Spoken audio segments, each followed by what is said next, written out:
Uh,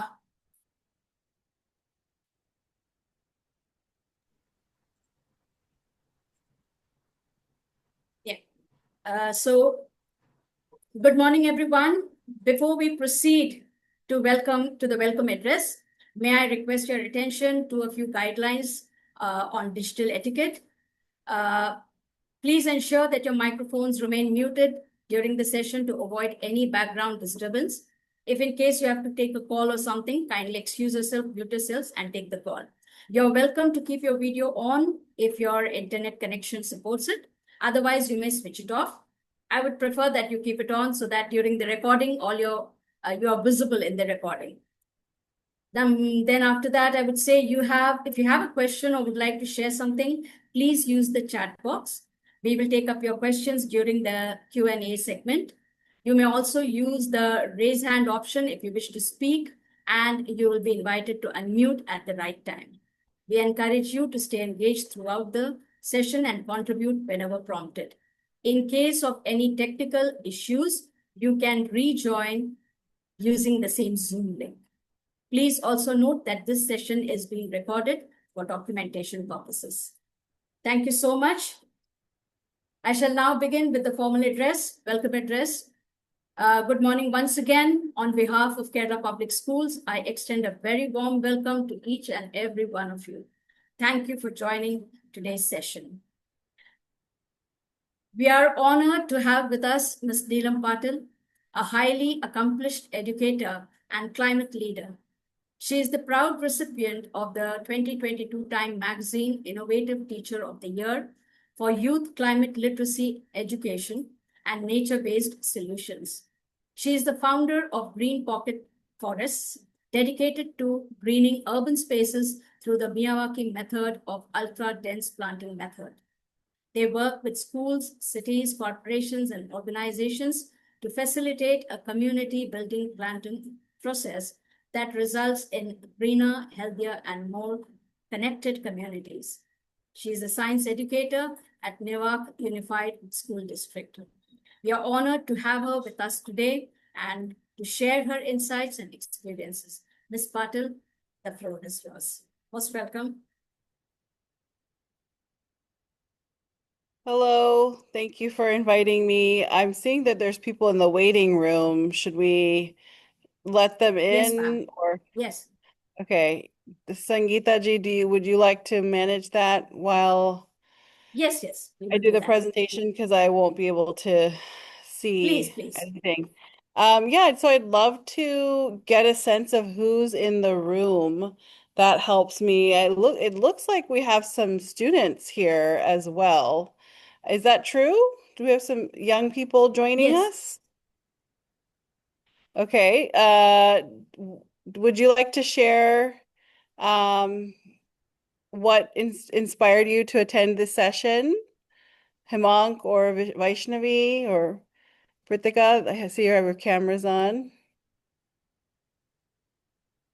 Please unmute and speak, children.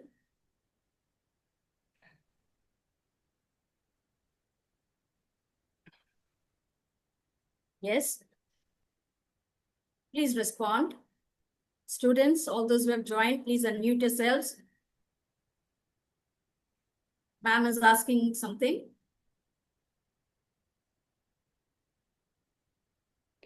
How many people in the room are are worried about climate change? Raise your hand. Yeah. Certainly, all Okay. of us. Okay, great. So, yeah, you can raise your digital hand if your camera is off. Um, so why don't we go ahead and start? So it sounds, Sangeeta ji, it sounds like it's a mix of students and teachers and school administrators. Is that correct? Absolutely right. Yes. Okay, great. Okay, so I'll just go ahead and start my presentation and then we can go into Q&A. Yes. Just give me a moment to queue up my technology here.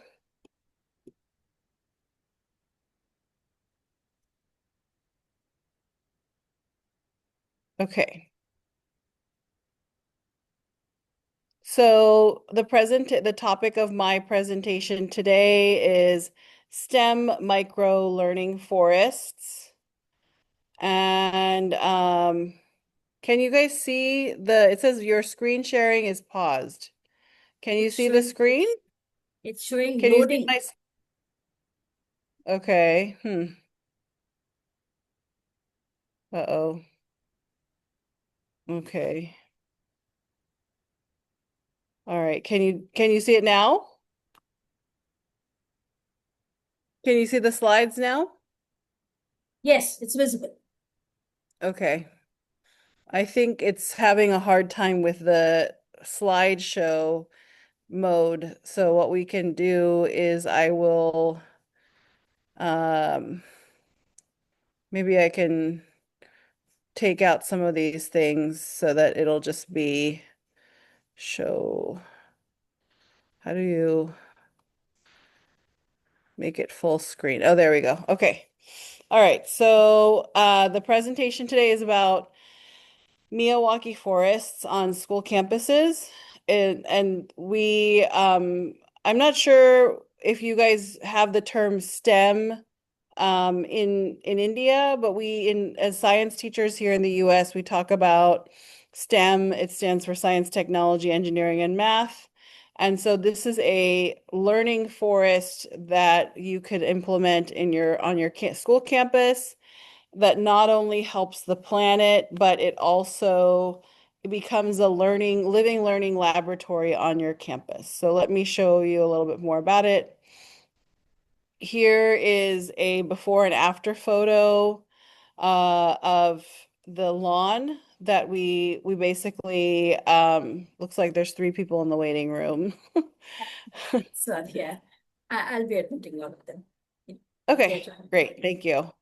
Um, oops. So here's on the left hand, there's a water guzzling lawn, which it takes a lot of water to keep it green.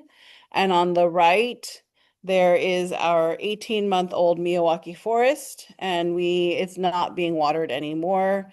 And you can see what a difference. This is the same land, what a difference the Miyawaki method has made in this on this for this school and for the students here. Also, just to let you know, this building was getting very hot, so hot that the students were complaining constantly of the heat. It was hard for them to learn. And so as soon as within just 18 months, this forest has cooled the building significantly and saved on energy costs as well as water costs. Oops. Now what? Now it's like asking me to, okay. I don't know what's going on with my technology today. It's This happening. is, We were also struggling a bit here. hmm,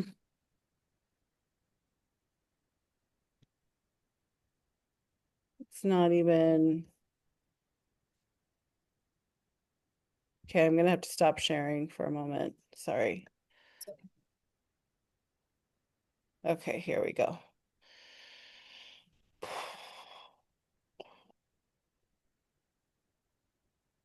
Okay, so next slide will be why plant Miyawaki forests. So the point of this presentation is all about Miyawaki forests. So I'll just, this is my perspective here. I'll read it to you. I can't say enough about how important this project is for our community and for our children. Most of the time, we just feel powerless as we watch the planet get hotter. And in California, we have longer and longer fires. For example, in Los Angeles, we had a fire that wiped out two cities just in January. So the Miyawaki method is a very specific and progressive way to sink carbon and change the direction of the planet's temperature rise. I'm excited to include this solution in my curriculum this school year and beyond. And my name is Ms.Neelam Patil. I'm an MED and an MFA. I'm a climate literacy and science teacher, Miyawaki Forester, and Time Magazine Innovative Teacher of the Year for 2022. Okay. So here are some more examples of schools where we've done this project with, and these have all been led by children, where the children planted all of these saplings. And just within 1 year, this is the growth that we experienced here. And here's again, it's King Middle School. And this is my nonprofit, Green Pocket Forest. And here I am with all the plants that I love. And I'm going to show you a video of our planting festival at Berkeley. So hopefully you can hear and see this. This human-centric design of, can you hear and see? Yes. Okay. Schools and cities, it needs to change. It's not this human-centric design of schools and cities, it needs to change. It's not in alignment with nature. I wanted my students to realize that Earth is meant for all living species. Planting a forest within a school to reimagine traditional urban spaces with native forests. My name is Kavi Vasudio. I'm 10 years old, and it's so exciting to be the first in the country to have a miyawaki forest in our own school. We are in Berkeley, California. We're planting forests in 3 schools. We're trying to reclaim land which would have potentially had more diversity of life than it does now. It's our intention to connect with local tribal communities because they were the original stewards for these plants and these lands. We can learn from that and share that and build on that kind of learning by planting trees themselves and understanding what's involved. To the students connect with nature in a way that they might not typically do just learning through books or in a classroom setting. We want to welcome biodiversity, a space for all species to exist. And that's what a miyawaki forest does. When I'm in middle school, I will come back here and check on my buckeye and honeysuckle, and I will check on their growth. Because it's just so fun to see things that you planted grow and thrive.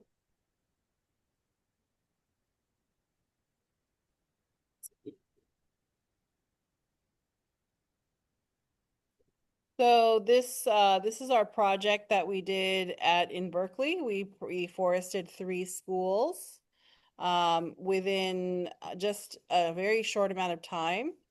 And yeah, it was really amazing. And so let me give you a little overview of miyawaki forests and how they work. So basically, we always use densely planted native species.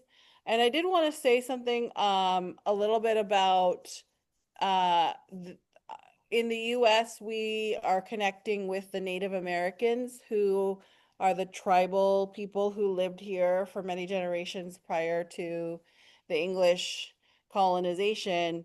In India, we would probably want to connect with the, tribal villagers or holders of ancient wisdom. Also, looking back into our own Vedic knowledge, I know that in the Vedas, they talk about uh, the ancient laws were that whenever a human wanted to cut down a tree, they had to ask permission, can I cut you down? And then they would have to promise to plant 5 trees in its place. And so getting back to that way of life is what this work is all about. It's all about embracing our ancient values of being in harmony with nature and caring for nature, and not just think about ourselves and what can a human get. So oftentimes people come to me and they say, well, what food will I get out of this forest? And I say that it's actually it's not about humans. It's about bringing food to nature and bringing, basically bringing nourishment to birds and insects and bringing a habitat back. Sorry, the lights just shut off. Just give me a moment. all It's kinds okay. of technology here.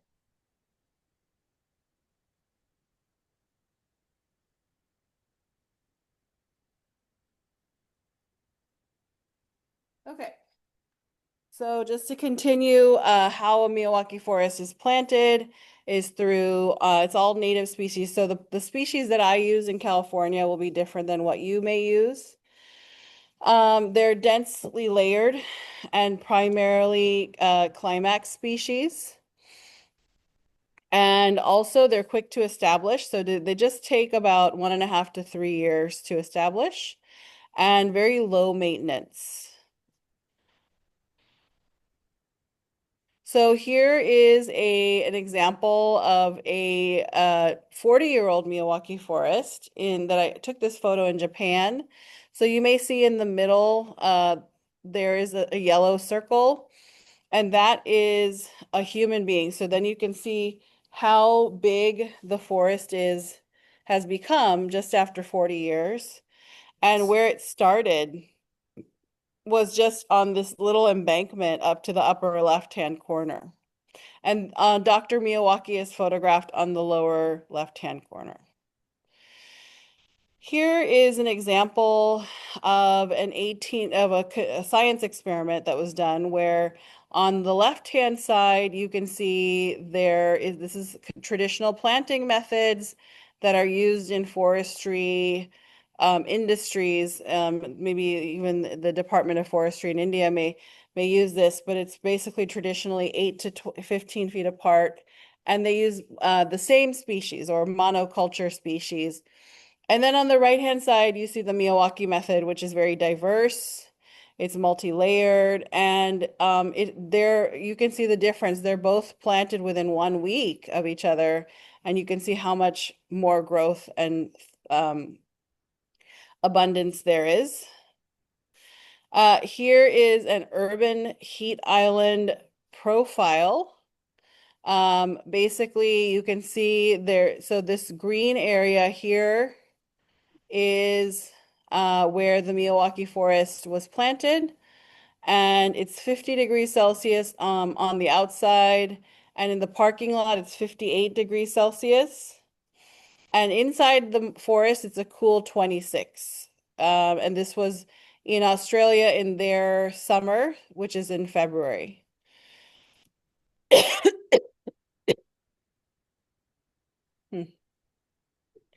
Not sure why it's doing so. There we go.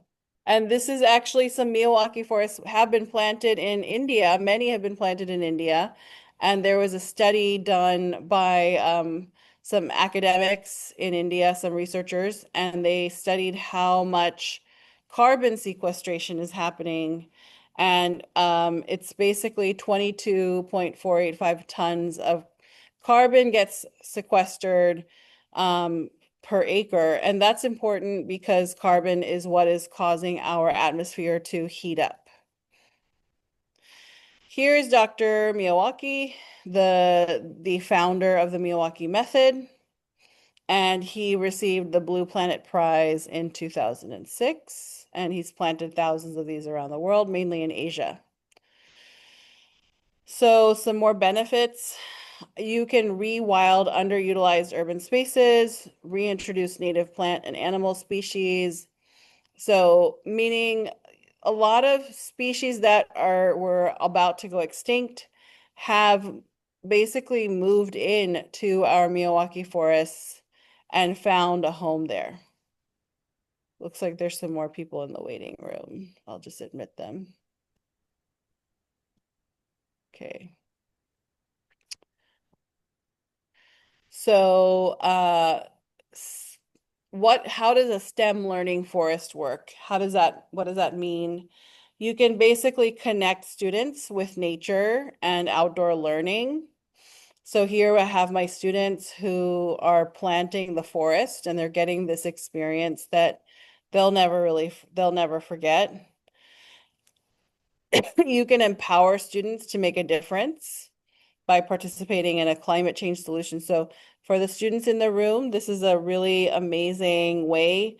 Oftentimes I've talked to a lot of people who are in green team and they want to go clean up the beach or they want to sort the trash and make sure it's recycled properly. But there's a limit to how much trash you can sort and how much impact you can make. This is a high impact nature-based solution. And also it improves the wellness by just connecting with nature on campus.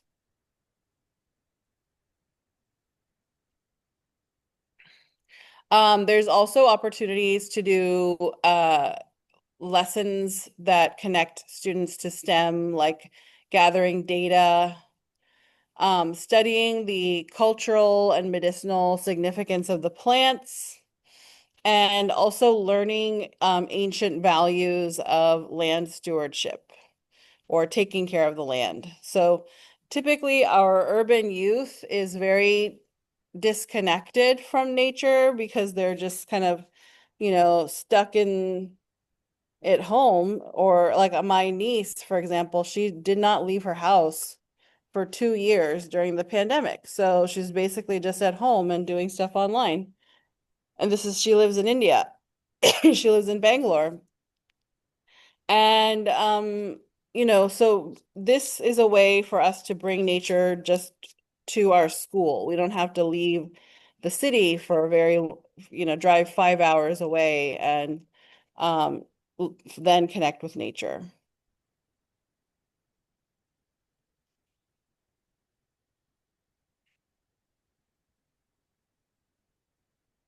So the benefits for schools, you can also basically take out lawn or dirt areas where it's not really bringing a lot of shade. Maybe it's gotten too hot, or an area that needs too much water because it's you're trying to keep it green and replace it with native plants. This is a lot of this happens in the US where they have all these lawns and they want to make them green but it takes too much water. You can also address the urban heat island effect, which is meaning that the temperature keeps getting hotter and hotter in our cities because humans are generating so much heat. And you can also boost mental and physical health. Here are some ways that you can do the layout of your forest. If you had a giant area, you could do a keyhole inside. You could, if you had a blacktop or a big playground, you could break up the playground with a long, thin line, and that could create a shading for this area. Because the sun, basically if you put it on the west side of your school or the south side, you'll create shade for the areas. And then you could also use it to stabilize a hillside that's eroding. You could also do these small polka dots.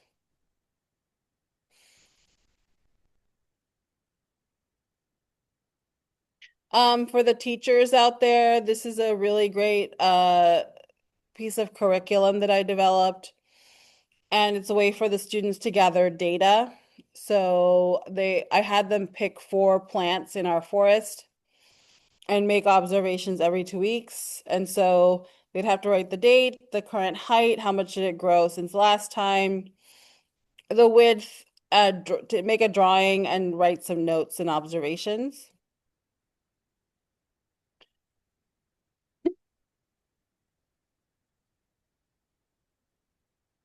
So here is an example of students who went beyond just planting a forest at my school. The city got really excited. And so we basically started advocating for legislation in the city. And so here are the students planting the forest. Here is the Native American tribe, and then also all of the people it took to plant this forest. So that's the principal of the school. She's a parent. She's the person who did the fundraising. these four ladies are the tribal leaders. There's me, I'm the school teacher. They are the people who are the buildings and grounds coordinators. It was a huge amount of partnership to make this project happen. And then after we planted, the students got really excited. They said, oh, wow, I can do something. And so they did a climate march, and we ended up getting on the front page of the newspaper. And here are some students gathering data.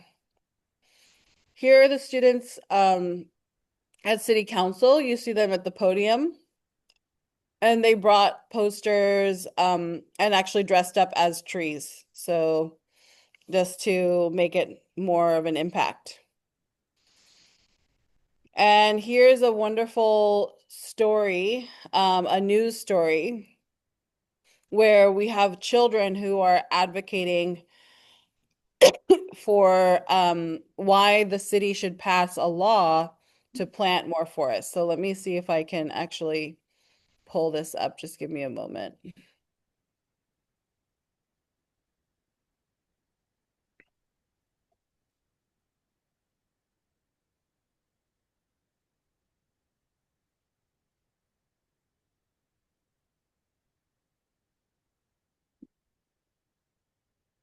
They use a lot of ads, so they're playing an ad before we can. Okay, here's the story.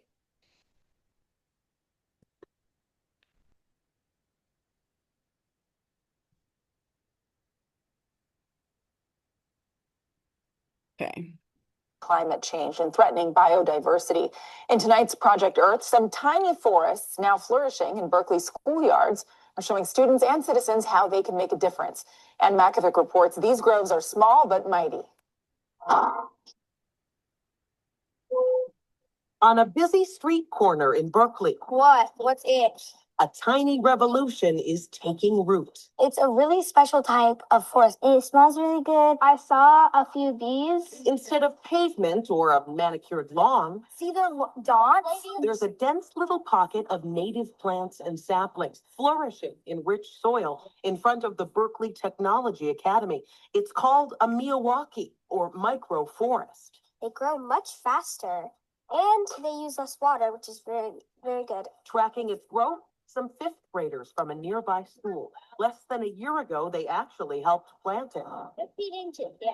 Overseeing the project, their science teacher, Ms.Neelam Patil. Well, the reason we're planting the miyawaki forest and using the miyawaki method is to address climate change. For years, Ms.Neelam has taught her students about the dangers of climate change, and now she's showing them what they can do about it by planting these tiny, incredibly fast-growing forests. What color are these? The Miyawaki method first intensely restores the soil and then tightly plants together only native flora. Research shows these tiny forests grow 10 times faster and sequester more carbon. They reduce the urban heat island effect and filter the air. They also quickly become a cradle for renewed biodiversity, which is currently under threat as the planet continues to warm. We're basically facing 40% biodiversity loss by the end of the decade. We need solutions, and the Miyawaki forest is a very effective and efficient solution. So far, students and volunteers have planted Miyawaki forests at 4 Berkeley schools. Now there's a chance they can grow more. The city owns a lot more land in Berkeley than the schools. Berkeley City Council member Sophie Hahn has recommended funding a new pilot program. It would plant 2 new Miyawaki forests, this time on city sites, especially near freeways where there's poor air quality and fewer trees. This is an issue that is urgent for everyone, and it is particularly urgent for our lower income and communities of color. All of this is tied into climate and to equity in very powerful ways. We need to do everything we can. These children feel inspired. When I look at it, I feel very proud and I am very happy that I'm helping the world. That one seems like it might be. And cultivating hope for the future. So there is a wonderful story about these students who got so excited, and they actually helped pass this law in the city of Berkeley based on the work that we did in our school. So it is evidence that students can have a huge impact to stop climate change or to reverse climate change. I also created a training for educators called the Miyawaki Forest Academy. And this is one of my first graduating classes. It's a 6-week training. And some people have questions or concerns about planting a forest. So, for example, their concern is that, oh, it's too much maintenance, it will be high maintenance. Actually, it's the opposite. It's very low maintenance. Once you plant the forest, it's very low maintenance. You just have to weed it for the first probably 1 or 2 years, and then after that, all the weeds will be shaded out. And watering only needs to happen for about 1.5 to 3 years. And then after that, like for the next 40 years or the duration of the forest, it's just basically creating its own ecosystem. And you may have heard that when you plant trees, actually, you rejuvenate the water cycle. And so we're actually helping to create more rain when we plant more trees. It's the opposite of what many people think that, well, if you plant trees, it's going to take too much water. And so here's a comparison that I created for the difference between urban forestry and the Miyawaki method. Sorry, I have to turn the lights back on. Just keep shutting off here. You can just read that.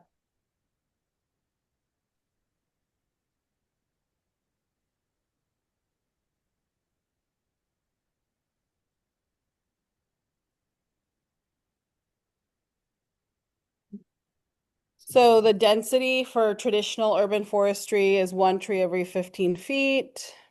However, for the Miyawaki method, it's 1 tree every 18 inches. And typically with urban forestry, it's not native and it's typically the same species. That's a problem because but birds and insects will recognize the scent of a plant, and they will not nest or they will not be hosted in that plant. And so they don't have habitat. So it's really unfortunate when non-native plants get planted. Whereas the Miyawaki method is always indigenous, local native plants. And we prepare the soil very well with the Miyawaki method. And here's my email. So I'm going to go ahead and pause the slide share and just see if there's any questions. Otherwise, we can wrap up. Okay, thank you so much for that highly engaging and very, very informative session. And I would want all of you, not just students, not just teachers, everybody, all the participants here, kindly switch on your videos and be curious to know more. Your question will be neither right or wrong. All questions are welcome. And I'm sure our esteemed speaker will be answering all your questions. Please let us take a few moments to quickly engage with her and understand better if you have any doubts anywhere. The floor is open for questions from the audience. You may start.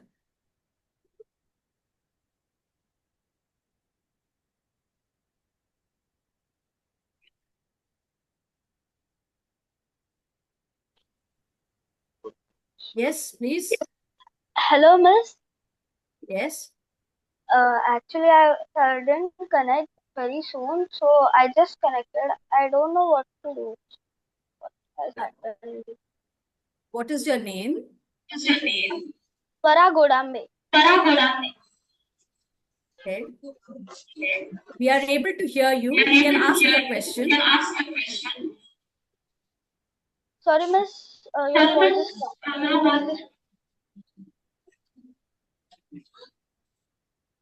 You can, otherwise you can type it in the chat. You can read the question from there. Okay. Ma'am, am I audible?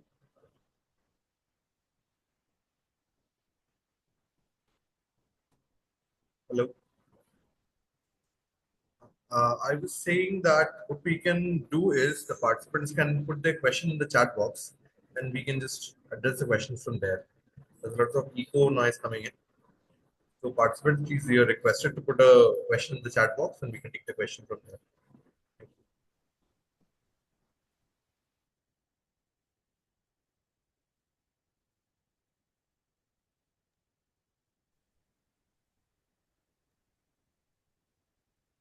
Hello, ma'am. Chat is disabled. Hello, ma'am. This is Shubha Chaube from Kerala Public School, Kadma. Can you hear me? Yes, I can hear you. Yes, ma'am. I would like to know that what kind of challenges did you face in creating or bringing up these miyawaki forests? Challenges. Well, educating people. So someone had said the chat is disabled. I think it is enabled now. Yes. Can you use it? Okay. Yeah, so fundraising, getting permission to plant, and then getting the community on board. Those are the challenges. Oftentimes there's a lot of doubts about this work. There's doubts about, you know, in California, people are afraid to plant trees because of all the fires. Okay. So convincing them that it's okay to plant trees. Also, people often think in a very human-centric point of view, like, what am I going to get out of this? And it's not about that. It's about giving back to nature. And so we have to change our mindset. That's really the biggest challenge, is changing our mindset from human-centered to earth-centered. Yeah, very true, ma'am. Okay, thank you, ma'am. I see Dia has their hand up. Yes, ma'am. Please ask. I would want to ask, like, what local wildlife has observed ever since the forest and its creation?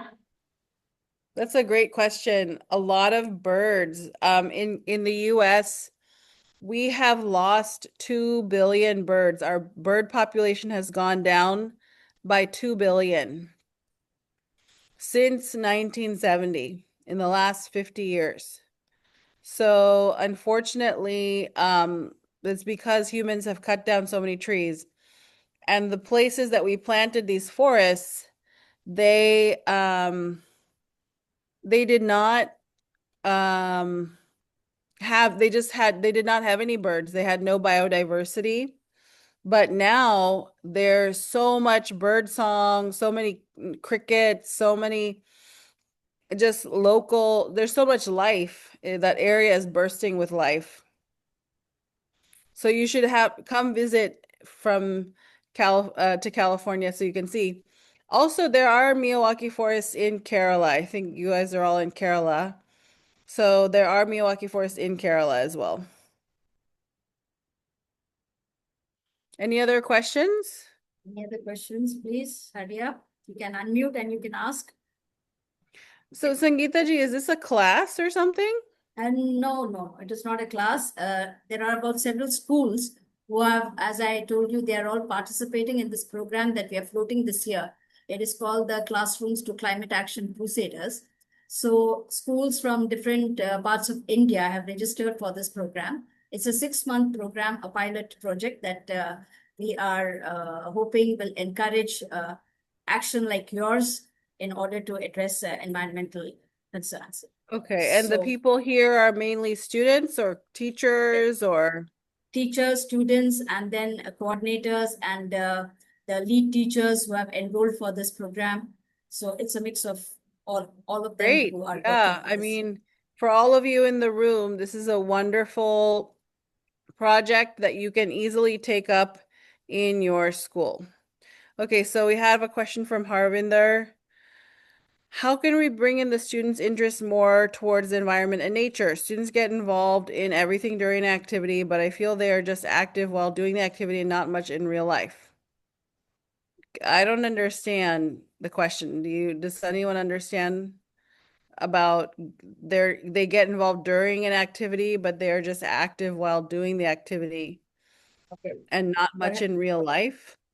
Perhaps they are not getting the time to pursue that, though they may have that interest for that duration of the activity.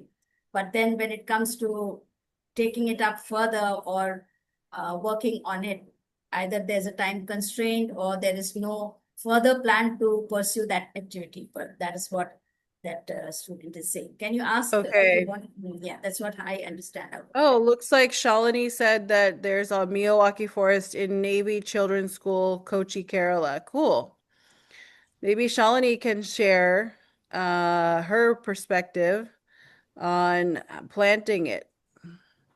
Ma'am, there's a question here from Ms. Momita Talpatra. She asks, how long does it take to build a forest area and what kind of saplings can be used? Yeah, so that's a good question. It can be done very quickly. The thing that takes the longest time is getting permission to plant. At least in the US, there's quite a bit of red tape. But maybe in India, I've heard it's much easier. You can just sort of say, okay, we'll do this, and then you can go and dig. You need to give yourself a few days to dig up the area. You need to add some soil amendments to enrich the soil and heal the soil because soil is alive. It's full of, they say just in a handful of soil, there's as many microorganisms as there are stars in the sky. But we need to heal the soil. Typically, urban soil is very dead. So compost and different soil amendments.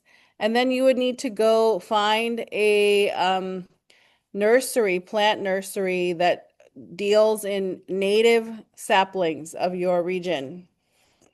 And you can also would want to find an ecologist who knows. An ecologist is someone who studies the ecosystem, the local ecosystem.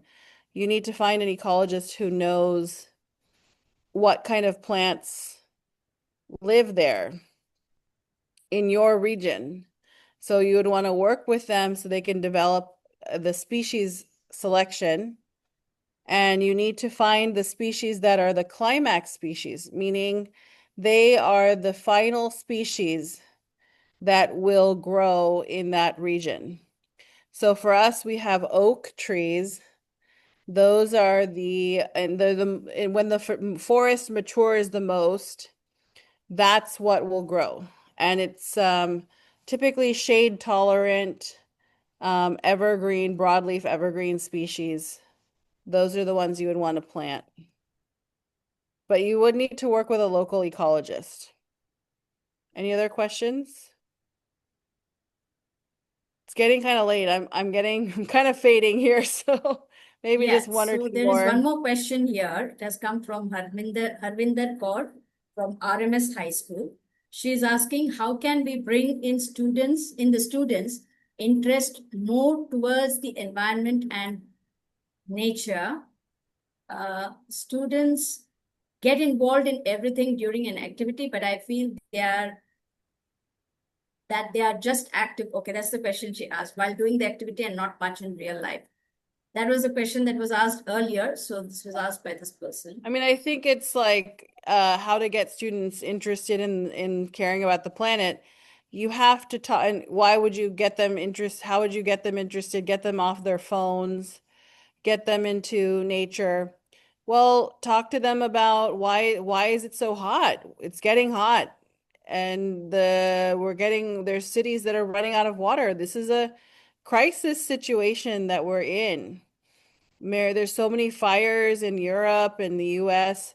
You just need to educate people, and as soon as you educate them, they start to understand that this is a very important thing that they can dedicate even 15, 20 minutes a day or a few hours. And honestly, just after you just need to plant the forest. The best way to organize this is you need to have one person who's a project leader, whether it's a teacher or an administrator or a student. They could organize a planting festival and then everyone can come to the planting festival. But it's like sort of like organizing a big party. You have to cook all the food, you have to get the venue, you have to pay for the food, you have to find where's the money gonna come from. Maybe you have to earn and save a little bit to throw the party. That's the same thing with this. You have to clean the house or rent the venue and then make sure it's clean. So in this way, same way, you have to find the land, then you have to prepare the soil, then you have to raise the money for the plants, and then you have to mix the soil up with compost, and then you have to publicize and you have to educate people like, I'm doing this, and do you want to come help? And most people will say, yes, I want to come. And then after the planting festival, that's the fun part. That's like the party, you have the party, you send out the invitations and everyone shows up. And then, but somebody has to be the party organizer, you know? You can't just look around and wait for someone else. There is one more question here. As you said, planting festival in India, we have the Van Mahotsav, which is very widely celebrated. And a lot of schools and communities take part in Van Mahotsav. So perhaps that is an equivalent of a tree planting festival. Now here there's a question, ma'am, how to find if a particular type of soil is good for a native plant? So all of the soil, I mean, that's kind of asking the question wrong. You would basically just say you would need to study what type of soil naturally occurs in your local area, and then you would basically look for the native plants, and they would, over millions of years, they have adapted to the soil that is naturally occurring in your area. So it's not about finding the right soil. It's about finding the native plants and knowing that. And then also you have to heal, like I said, you have to heal the soil. You have to amend it and make it more enriched. And then you can plant. So this question was raised by Vivan Shetty. There's another question here. Where did miyawaki method originally start? And how did it progress when it was used for the first time? This question is being asked by Vaishnavi Bhatt. Yes, I saw that. It's from Japan. There's a person named Dr. Akira Miyawaki. Perhaps you missed that in the presentation. He started the method 45 years ago now, and he was very much a defender of nature, and he was concerned for nature, and so oh, there goes the lights. He basically just I'm going to turn my camera off actually. He created the method. So one last question and then Yes. I'm going to sign off. Yeah. So there's one question from here, but I think you've already answered it. I'll just read out the question. What benefits do you hope the forest will provide to the community and environment? That's the question that has come up. And Yeah, I mean, you have to watch the presentation, and maybe you were not there for it. Maybe you came late, but all the benefits were named in the presentation.